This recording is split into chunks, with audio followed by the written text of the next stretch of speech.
in Hyderabad's ecosystem, which will continue to create more and more small and medium entrepreneurs. And therefore, of course, aerospace and defense is another sector which I would be remiss not to, thank and, kind of compliment about.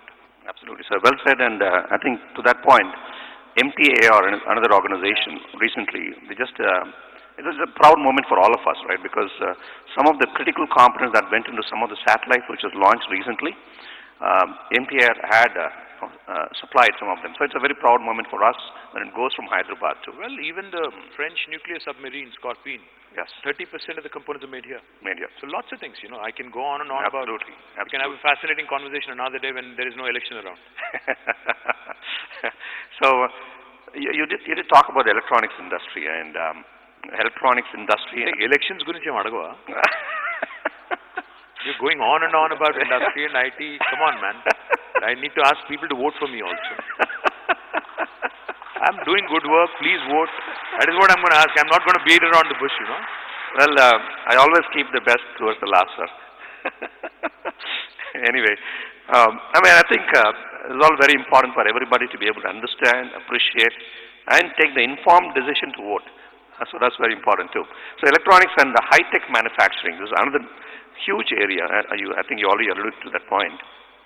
And I think that's going to be also creating a lot of economic growth out there. And very importantly, employment opportunities. And today, and I think all the parents who are watching, the student community who are watching this program, right? They always have that tendency to do computer sciences. So with all these different sectors that are growing, how do you see that, or what kind of advice you want to give to the student or to the parents that they should look at alternative educational streams, maybe electronics, right, or manufacturing, right, all the automobile, right, all those different areas of pharma, life sciences courses. I think that's very important. I know that you have an organization called TASK, how that is supplementing the overall strategy in terms of creating employment-ready youth in all different sectors. Bernie, one thing I'd say is, in fact, the mindset, the psychology of Indian parents. When I was growing up, I was, all my peers included, we were given only two choices. Either you could be a doctor or an engineer. In fact, my father, pushed me to be an Indian Administrative Services officer, a UPSC officer, but I didn't choose that route. In fact, I ended up somewhere else. But fact is, the choice in India had been limited, but it's not the case anymore, I feel. Because, I see parents, in fact, encouraging their kids in sports.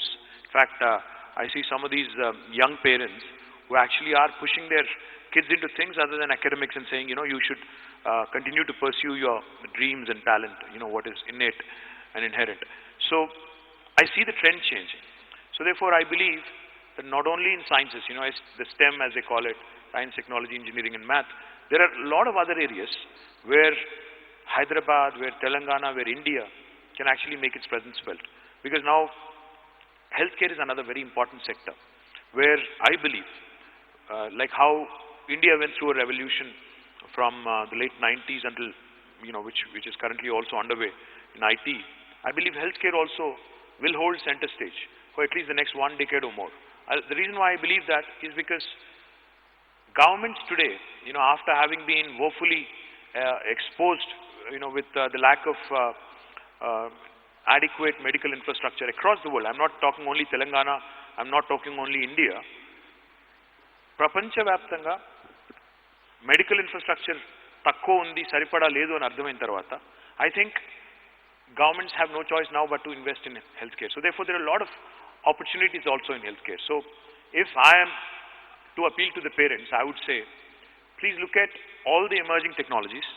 Please look at ensuring that your child's interests and the opportunities, there is a good marriage between the two of them, because he would be very unhappy if you push him into something, that he or she would not like. So therefore, I would say the governments are ready to come out with policies and attract investments in sectors of all, of various hues and shades. So therefore, encourage your children to really follow their heart, to dabble in whatever they want to do.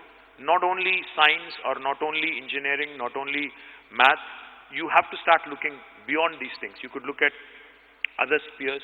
In fact, humanities, liberal arts, because there are some fantastic universities like Ashoka, etc., who are coming up. You know, public policy is a fantastic subject again, and there are plenty of opportunities there too. So I would really encourage that. And secondly, going back to, you know, those parents who would still want their children to be in sciences and maths, I would say I think the key is to survive in pandemics, in recessions, in slowdowns is skill